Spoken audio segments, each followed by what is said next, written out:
Welcome to the Court of Bookish Queens, a podcast where mother, daughter, and intruder dive headfirst into the world of romantasy, sharing our unfiltered thoughts, bold opinions, and theories so wild they might need legal representation. I'm Juliet. I'm the daughter, romantasy addict, and CEO of Falling for Fictional Men. I'm Helen, the mother, trained legal counsel, romantasy lover, and fully here for the drama. And I'm Melissa, the intruder, uninvited romantasy novice, but oh, do I have opinions. So, listeners, adjust your crowns and remember, in this court, chaos isn't just welcome, it's the dress code. So, with that, court is now in session.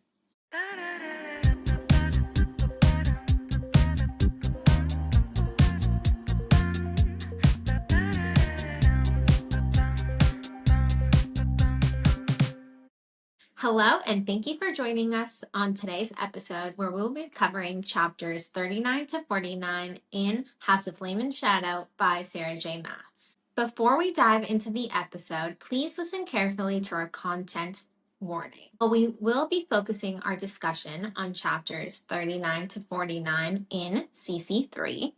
We are going to be bringing in themes, foreshadowing, and lore from across the series. So yes, these episodes are spoiler central for the whole of the Crescent City series. However, they do not contain spoilers for the rest of Sarah J Maas' series, except at the end of some episodes, which we will make sure to give you a big spoiler warning beforehand. So, if you haven't read the entirety of the Maasverse, you can leave once we give our spoiler warning, or you can stick around to listen for more ACOTAR and Throne of Glass callouts. Last thing before we jump into the episode, if you're loving being part of the courts, if you're enjoying these deep dives, if you want more content, then please like and subscribe to our YouTube channel, listen to us on Spotify, and follow us on TikTok and Instagram. Or why not all of them? So with that, let's get into it. Okay, so last episode we talked about Bryce making it back to Midgard from Prithian. Lydia helps Hunt, Ruhn, and Bakshan escape from the Eternal Palace, while Ruhn's cadre is waiting on the Death Charger for them. And Ethan enters House of Flame and Shadow, meets Jessica, and we learn so much about Jessica. So for today, our main topics are Bryce tricking her father and trapping him in his mansion. Bryce then joins the crew on the Depth Charger. We meet Lydia's twin sons. What? The Ocean Queen makes her grand entrance, and two things about that. She makes Therion stay on the Depth Charger until she figures out his fate. And the second thing is that she agrees to take the crew to Avalon. And then the other two are Sigrid is awakened by Hypaxia, and Therion stumbles into a marriage of survival. It's just shocking all the way around. There's so much to talk about. Okay, let's start with Bryce. So after trapping her father and escaping his royal court, Bryce reunites with the crew aboard the Depth Charger, and emotions run high as the team reconnect, they share updates, and they prepare for what lies ahead. So I think what we should start with is what we think about Bryce planning this capture of hers. What do we think about that? I wasn't expecting it. All of that was planned, and I didn't see it while I was reading it. I didn't get that sense. So I was surprised. Yeah, it wasn't believable to me, but I don't know. Yeah, I kind of felt the same way. I thought it was kind of unexpected, but it didn't make sense. Why would she get in there and have those shackles put on her where she would have no power? It just sounds a little bit unbelievable. And I would, if it was me, I would just go straight to Hunt, or somewhere around him. Yeah, I think maybe when we read it a second time, if we ever do, it might be more obvious, because I think that maybe earlier on there was this piece of the story where Ruhn said that he kept the key inside his desk and she remembered that, which is why she planned this all how she did. She knew that she would get shackled, and then she knew where to find a key, and she knew that it was the only place in Midgard that she would be safe from the Asteri. So it is smart, right? But I didn't see it coming. How does she know she was going to get shackled with those things that take her power away? It's kind of like deductive reasoning. But also, she wouldn't have known that that would be the safest place in Midgard. She kind of predicted that he would do that. Where else would she have gotten updates when she knows that half the crew is in the Eternal Palace and she probably doesn't know where Flynn and all these other guys are? Mm-hmm. I guess that was the only place she could go to gather information. Yeah, I guess she knows I that don't know. the Autumn King is like a source of information, but she also knows that he desperately is seeking information about the Fae's first worlds. I don't know, like there is some intelligence to it. I think it's just we didn't catch on to it, but I think if we were to read it a second time, it would be much more obvious. So we know that Bryce escapes her father's mansion. And when she's trying to figure out where to go, Bryce just thinks home. And something just leads her to the depth charger, which is so cute. That was adorable. I thought that was a really nice little gem. Okay, so the Ocean Queen makes a commanding entrance, which I want to discuss that. The Ocean Queen discusses an alliance with Bryce, but only agrees to take the crew to Avalon. Also, with the Vipe and the River Queen closing in on Therion, for some reason they find him valuable. The Ocean Queen orders Therion to stay aboard, but he disobeys, as we know, and joins the crew anyways. So, okay, there's something about the way that the Ocean Queen was presented to the group that to me, I'm like, why? Okay. Because we get all of this in Hunt's perspective in the beginning, and he says something, oh, like I trembled, like when she walked in. I don't find that believable. Like, who could scare Hunt? I don't know. Did you guys feel like? Yeah, no, I would thought it was super believable. Oh, really? She is the queen of the ocean. Like, I think about it this way: above land, there's not one king to rule all, right? Like the Mm. Asteri even have subdivided it, but the ocean, we don't even know what's down there. But there is one queen to rule it all. Like that is power. Yeah, and she's been here since before the Asteri, since when it was just humans and them. So it's truly her domain. So yeah, Okay. I buy it. Yeah, that to me makes sense. But when the Ocean Queen first comes on the page, we don't know that she's been there even before the Asteri. So I'm like, who is this? And she's tiny. And as she goes on, she grows, right? She's tiny, but you feel her power. And then as she makes her point or talks, she grows as a physical being. So that's kind of weird. And it is very interesting that the Mers here are originals of Midgard, and they were the only ones with magic. So they're the ones who have been able to help the humans because they feel some kind of kinship there, and they want to kick everybody else out, I guess. Um, And also, just to add to her being intimidating, you have to remember they're underneath the ocean. They're surrounded by her domain. So mm. maybe if Hunt was meeting her outside on land and he had access to his lightning and all that, maybe it could feel a bit different. But everyone, the sprites, are terrified to be under there. When Ethan was in the depth charger, his wolf was howling. They're all uncomfortable being there. So yeah, she has the upper hand. Yeah, no, that makes sense to me now. Okay, so we know that Bryce makes her way on the depth charger. What I want to know is why does she introduce herself to the Ocean Queen as queen? And she didn't do that with the King of Avalon, right? So I think it was to do with Tharion to try and get him out of hot water. But I do think that she considers herself a queen now. Yeah, I think she does. But she's a princess. Her dad is still alive, so Yeah, but she's more powerful than her dad. Because remember when she was jumping into Corinthian, Ruhn was like, "You are the queen now," and Hunt was also alluding to her being a queen. So I think she is, but maybe she hasn't revealed it to everyone. But in this situation, I think it was for Therion. Yeah, I think she was kind of trying to even out the playing field. A queen talking to a queen rather than a princess talking to a queen. So it was just kind of strategy. And you know how she is kind of like spur of the moment sometimes? I think she just decided, yeah, I need to appear bigger than I am. Yeah. Yeah. Oh, did you want to say one more thing? Um, no, but I want to talk about their reunion. I mean, I thought it was amazing the way she wants to be right next to Hunt. And she comes and sits next to him, right? And that amazing reunion has to be kind of hidden. I thought it was very sweet.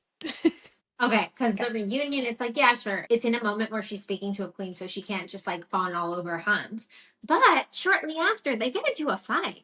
I know Okay. that. Okay. Can you go over that? Because I think I was just overwhelmed when I was reading that they were together. That I was reading and reading, and then suddenly they're like talking about how they fought. I was like, I missed the fight. What happened? Yeah. It wasn't really a fight. It was A basically quarrel, um, yeah. a quarrel or an argument about whether they should have done this at all. But they do say it's a fight in the book. Both of them, from But their Yeah, both of their perspectives, say it's a fight. Yeah. okay, then I remember reading that, and I was like, that's stupid. Like, just move Yeah. on. Like, No, but that's a fight. Like, but like, it doesn't matter. Like, get over it. I think the point of this is like all of us readers were really expecting like fireworks, reunion, True. Hans and Bryce together again. But they spend their first night and it's just holding each other, right? And mhm, neither one of them want to talk about the fight. And mhm. the fight is kind of just like, I don't know if it's resentment or what it is, but it was like the first time we've seen them kind of get into it. And I feel like, I don't know what it means, but I feel like it's not something that's going to go unspoken. We will see it in chapters ahead. I agree. And I thought, there has been a lot of tension in both of them while they've been apart. So it makes sense that they both would blame themselves or each other. They're both upset, at the decisions they've made. She sees what has happened to Hunt and Ruhn and Action, and she feels responsible for that. And then he Mhm. feels responsible because he feels like I could have prevented this, which he couldn't have, but nevertheless, he still feels that responsibility. And I think it's the clash of those feelings that bring those aggravations out. Can I say something? And this might be controversial, but Ooh. I felt like it was because, and maybe I'm completely wrong. This is gonna be crazy. It's because like maybe they're not mates, and I know I listen, because like when you think of, I know this is gonna sound crazy, but like maybe they're not. Like it's just like this inkling I've always had when I've read about them. It's like they seem good, but they don't seem like mates. The way it happened, it was like a conversation. It's like, okay, should we be mates? It's like, yeah, okay, let's do it. And then it's like, okay, should we be married? Yeah, I guess we're married. It's like, what? Like it's all just so blasé and casual that it doesn't give me that same like gravitas, you know? But I could be completely wrong. Yeah, what about the fact that she just thought about home and she was there? Yeah, but that doesn't necessarily have to mean that they're mates. You can love someone, they're fully in love, right? And she can think of home, and she hasn't found anyone else who has ever compared to that sort of love. So she can think of home and think of him and go to him. I don't think that's out of the question. I don't like this Like, controversial path you've created, but I also have to point out that that's your feeling, but you also had a yeah. feeling that Ethan and Sigrid were mates. No, I have theories about Ethan now, but yeah, I was wrong. I could, and that's why I started saying this. I could Yeah, totally be yeah, wrong. Yeah. yeah. I really hope I you would be are. I'm really sorry. upset. I would be upset if they were not mates. I would be very upset at the whole series. Okay, so Therion? Question mark, question mark. What is going on with him? Can someone like What kind of is walk us he? through Like, wait. where What is wrong with this boy? I mean, What is he goes from one bad decision to the next. to the next, to the He next, to the to next, the to the next. next? Exactly. It just doesn't stop. He makes Melissa is one so bad decision. confused. Come on. I mean, this okay, whole but thing is bad which point are we decisions. talking? Are we talking about when he's meeting the Ocean Queen right now? Or are we talking about all the way to the end? We're talking about his whole existence is stupid. We just okay, so we know that Therion has made stupid mistake after mistake after mistake. And now we know that the Ocean Queen has commanded that he stay on the depth charger. And when the Ocean Queen drops the whole crew off near Avalon, Therion last minute just decides, oh, you know what? I'm just going to join them. I don't really care. Yeah. So that's another mistake. And then when they are at the feet of King Morven and Sathia, whatever her name is, Flynn's sister is there. Yeah. Yeah. Therion is like, oh, I'll marry you because of the predicament you're in. Like, I don't understand why you guys are upset by any of this. I don't think that upset is the right word. We're just completely perplexed because we would never do anything he does. Okay, I'll start from the first point. Him being commanded to stay on the depth charger and then all his friends leaving and possibly knowing he'll never see them again. But you have to think about it in his position. It's not just about his friends leaving. He's being commanded to stay with the queen who already doesn't like him, might send him off to 2 other queens who hate him as well, right? So I don't see anything bad in him leaving. It's just not smart because Therion has now upset 3 separate queens. I love it. I love it. Okay, but he's the one who, after that debacle to the Viper Queen, and it would be okay if he was okay with that, but he gets depressed because he feels like he made a bad decision. And then he goes back thinking that he had made a bad decision with the princess in the first place. So what's going through his mind is, I make bad decisions. I'm terrible. I make bad decisions. And he's depressed, right? And he gets everybody else involved in that. Then he goes into this particular setting and he knows that he has a history of making bad decisions. He's got all kinds of people mad at him because of those bad decisions. And he still is like, what the heck? I'll make another decision that I'm going to regret later. I think it's also worth bringing up that when they are in front of King Morven, Therion says something like just a comment, and he notices that Bryce kind of disapproves of him being there.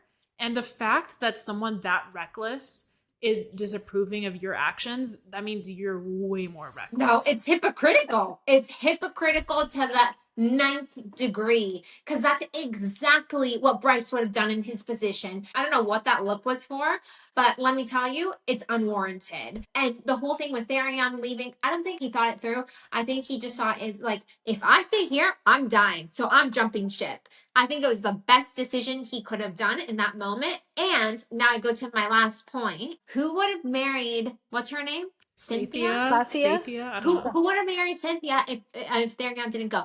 The moment I saw Cynthia on the page, right, and that she had to marry, I started going through all the guys in my head, and I'm like, she's gonna marry Therion.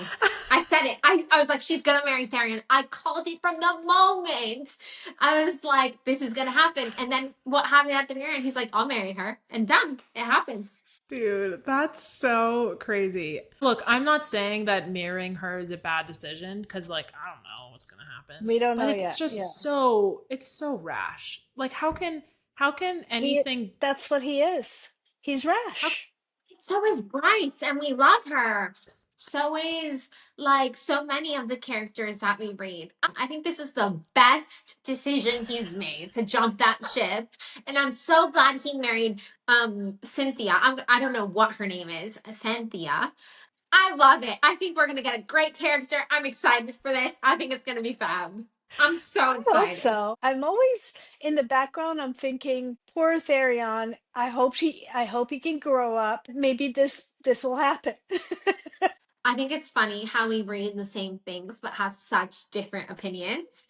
And this isn't even the biggest point in these chapters. It's coming, and I'm so excited to talk about it. It's literally, so let's keep going. No, it's literally, this is it. This is why we are here today. Okay? Yeah. Okay. Let's keep going. Okay. As soon as Lydia wakes up and realizes she is on the depth charger, she like rips her like IV out and whatever. She rushes out to find her twin boys who go to school there.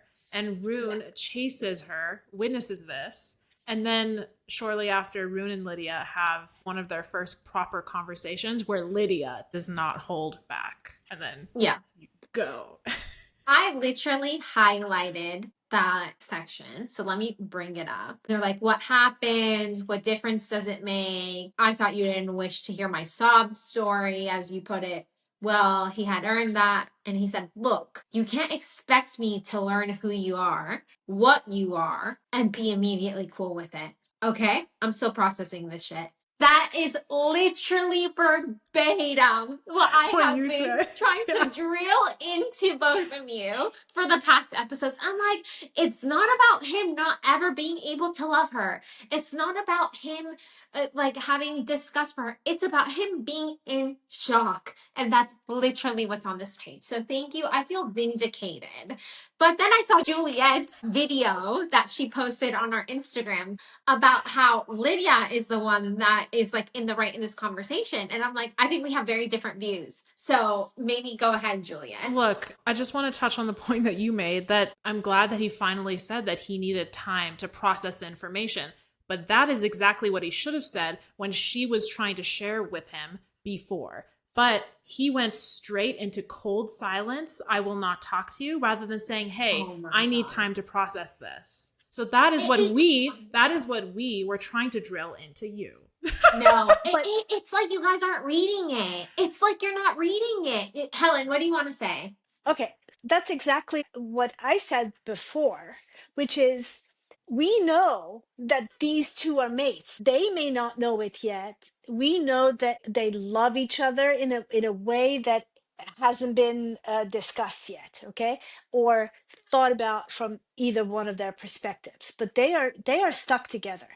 We know all of this, but what we were upset about is how he reacted when she tried to explain herself in the beginning. What he didn't listen, he shut her out. And yeah, sure, we can be upset at different things, but that's a level of maturity he hasn't reached yet. It took him time to get to that place, and that's okay too. And I've said that before. That's what was frustrating to us too. We have been expecting that they were eventually going to get together. This is a mate situation, but he's making it more difficult by regressing into a child and refusing to communicate. And that's what was frustrating. I respectfully disagree with both of you. I think that you are being way too harsh, and he's telling you here on this page, you can't expect me to learn who you are and immediately, keyword, be cool with it. We were He doesn't have to be never cool with asking it. Ruhn to be cool with it immediately. What we wanted was for him to, if that's how he feels, to be like, Yeah. pause, Lydia. I have a lot to process. Please don't speak to me until I'm ready, because that's what I Literally need. what he did. It's No, literally what no. he did. But No, he he didn't did say not it. what he He did. just did it. That Exactly. He didn't say it. He just did okay. it. Exactly. Let's pause, because Okay, so we're going to give our content warning right now, because if you watched our latest Akamaths episode, you learned that we talked suddenly about this theme, and I think Juliet wants to bring up some of that. So go ahead. yeah. You were saying that Ruhn did the shunning rather than saying, hey, I need some time and I need space. But isn't that what Feyre did, and why you're mad at her? Because she just left Tamlin and didn't tell him.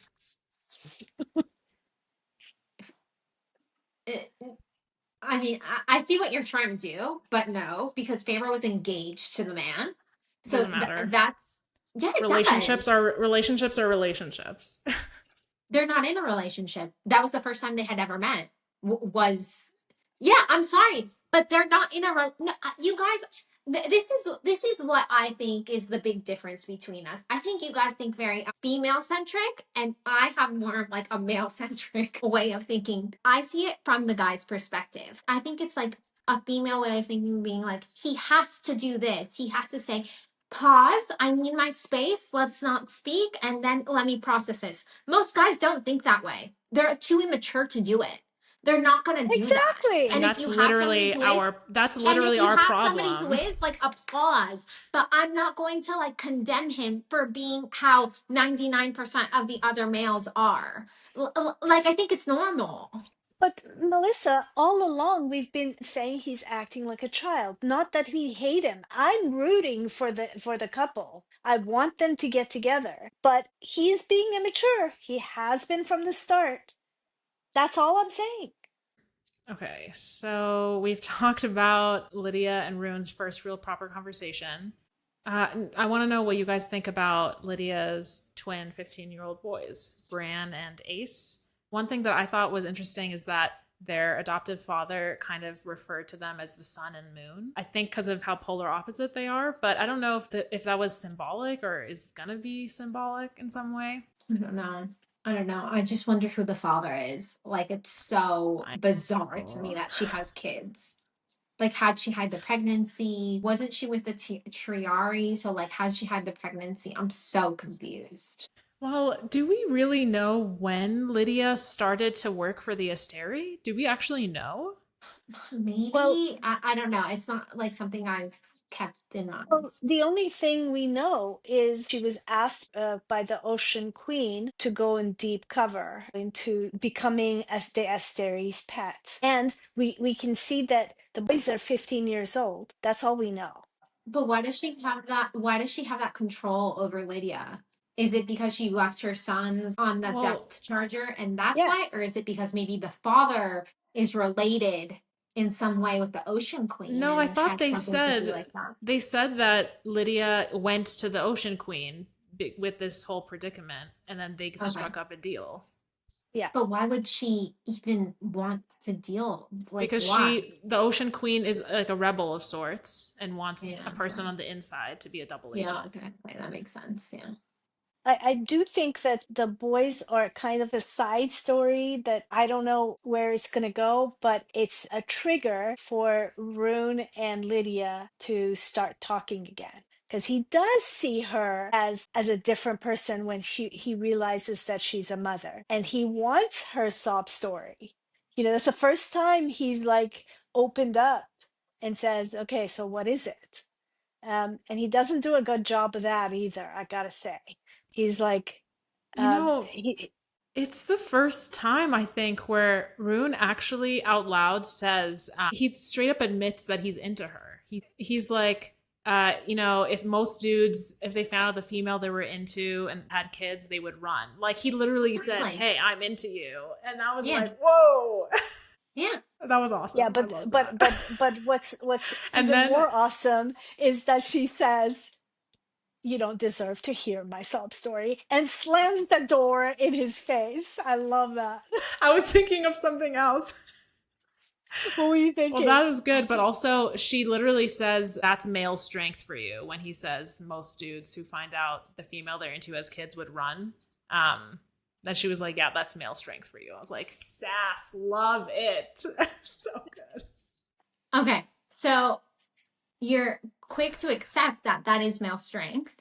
A male would absolutely run away usually when they find out a woman has a kid, but you're not keen on accepting that when a male finds out that the person they love is like a monster, that they wouldn't just like be in a state of shock and not want to talk to them. So why is one true and not the other? I mean, I accept that as a reality, but I hate it, and I'm allowed to express that I think it's stupid. I guess it's just our way of viewing things. I'd rather not take something upon myself and hate it for something I know is like I can't I have to think of how to phrase this. Well, let me just say this that Bryce also got into a relationship with a guy who was considered a monster by everybody, but she saw through it and she questioned it and she looked at him through her own eyes and figured out who he was rather than looking at the facade that everybody else was looking at. Yeah, after months of being together in person and living in the same house. Bryce did not shut Hunt out, though, the way that Ruhn shut Lydia out. Yes, because Bryce had months of living with Hunt under the same roof, getting to know him under all conditions and under all circumstances. Whereas Ruhn has only met Lydia through his mind with a mask and never been able to see her in person. But So that it's a doesn't. bit different. That No, it's not it's different different. because Bryce could have immediately shut him out, but didn't at all. Yeah, because Bryce had the enticement of looking at him, and he was a very attractive male. Yeah, but Lydia is described as one of the most beautiful women ever. Yeah, but in the mind, like that's what I mean. Like Ruhn actually fell in love with Lydia through the mind without looking at her. But then when he associated, it's like when you guys ever seen Love is Blind?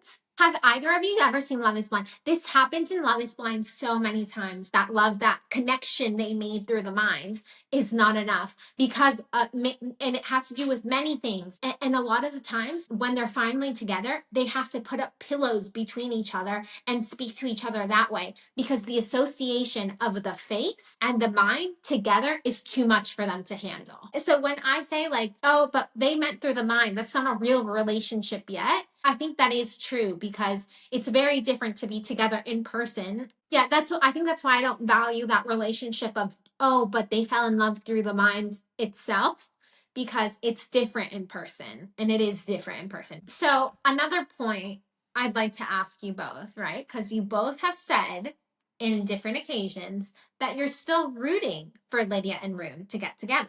Yes. So, why are you rooting for this female that you guys think is very powerful and courageous to be with such an immature child?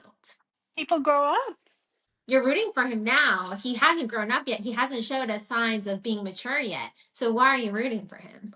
I just feel they are going to be mates, or they are mates. And I have this thing in me personally that if I think that that's going to happen, I want them to end up together, even though I think that he's unworthy of her at the moment. So that's just like the romantic in me. I don't know how else to describe that. Well, I think that what happens in many relationships is maturity. They may have lots and lots of different issues that they have to unlearn and become a better person and start thinking in a different way. That's maturity. You go through ups and downs in life, and you should be learning from them and making yourself a better person. I think it would have taken a saint brought down from God himself on a platter to have been to Lydia. Yeah, that's fine. I'm just gonna need a moment. It's just unrealistic to me. Like No, no, it's no, not even no. asking for too much. It's asking for something that just would not have been But isn't it so real. interesting that the moment that Ruhn realizes that she's a mother, suddenly he's like, oh, okay, I'm interested now. Like, tell me, what's your story? Like, how did this all start? I want to know everything. Like, I that's think he's so interesting to curious. me. I think he's just curious, like the rest of them. Wouldn't say interested. I think everyone's just curious. Isn't that the same word? No, I'm also curious. I think Ethan can say he's curious. I think you guys can say we're curious, but we're not interested in being with her now because she's a mother. But he's interested in knowing her story. Well, finally opening up and listening. Yeah. Okay. Every time we talk about this subject, it just goes on forever, but I love that. But let's move on to Hypaxia resurrecting Sigrid. And she does that while Ethan and Jessica watch. When Sigrid finally awakens, the Underking arrives, and he's furious that Hypaxia interfered. The Underking had lured Sigrid to join him as a reaper instead of returning to life under Hypaxia's magic. So like that's a lot. So what do we think about all that? That was like, I don't even like, did you guys know what a reaper was? Because I know later it says half-life. I had no idea. Like, I still not sure I understand. Just a bit of clarification, like for my own sake, when Hypaxia was going to bring her back, it's just for a moment, though, right? It wasn't for like ever. So that's what my mom and I were confused about, because we were under the impression that she was going to resurrect Sigrid so Ethan could just like chat with her. Yeah. But somehow her, like in her chanting to like resurrect her, something went wrong. And Hypaxia had said that there were two paths and she tried to like gear her to one. Yeah. But she chose the other, probably because of the Underking. I don't know. Yeah, but It what was confusing. that path with Hypaxia? That's what I'm a bit confused about. Was it about just being alive for a moment and then going back? Or was it about... So I actually went back and I started reading it again. I couldn't find anything about whether this was going to be a permanent thing or a momentary thing, except that what I understood was that they just wanted her head attached so it would be less difficult to speak with. It would be easier to interact with somebody with a head on. it was between doing something momentarily, answering some questions, versus having a half-life forever. Yeah. Hypaxia seems like she cannot get it right ever because she's tried this a few times and she hasn't gotten it right. So, It's like, not girl, even. quit while you're ahead. I'm just like not for it. Ethan also, like, every time something bad happens, his answer is necromancy. Like, please put I it know. down. I Let the know. let the dead be dead. Let them rest. Rip. Like, it's too much. After hearing what Jespa had to say, it sounds like Hypaxia just like when she keeps messing up with the necromancy, that's not the only thing that she has failed in. Because Hypaxia is not queen anymore, we learn in these Yeah. chapters. Jessica thinks that it's because she's naive and lost Weak. the crown. Yeah, weak and naive. And she just gave up. Yeah. Jessica doesn't rate her, and I rate Jessica, so I'm fully on board with it. Also, the fact that Hypaxia fell in love with what was her name, Celestina, and Celestina Yeah. ended up being such an evil angel. Yeah, she does not have the best judge of character. So bye, Hypaxia. And they're not together anymore. Yeah, good for her. Finally. So yeah, I just think she's kind of weak and naive. Oh, one thing I want to add just before we end the episode. Remember how I said earlier, let's make a point and remember this. The Yeah. reason I also am like a little bit hesitant to say that Hunt and Bryce are fully mates is because look at Aelin and Kale, right? People thought that was No, mates it's for not. sure. It's not even that. People are always saying that okay, online, everyone is like, I don't know if Hunt and Bryce are endgame because SJM always has the FMCs not end up with their first love or first Yeah, whatever. that is a theme we see, and like here it's not the case, right? Yeah, so that even backs it more. It doesn't mean I hope it's true. It's just like I don't see like But super like that reunion was so underwhelming, and I just it was a red flag to me. well, okay, but listen, there's supposed to Not in be their four relationship. I see Helen's face. Not in terms of their relationship, in terms of like if mates they're and mates. game Yeah. sort of situation. Yeah. Yeah. So this is the thing. Crescent City is supposed to be, from what I understand, 4 books, right? Because there's 4 houses. How can we be on the 3rd book and then find out that, oh, they're actually not mates? How, like, what kind of series would that be? You know what I mean? I don't know. That would be crazy. Yeah. I think that wraps up all of our theories and discussions for this episode. So with that, court is now adjourned.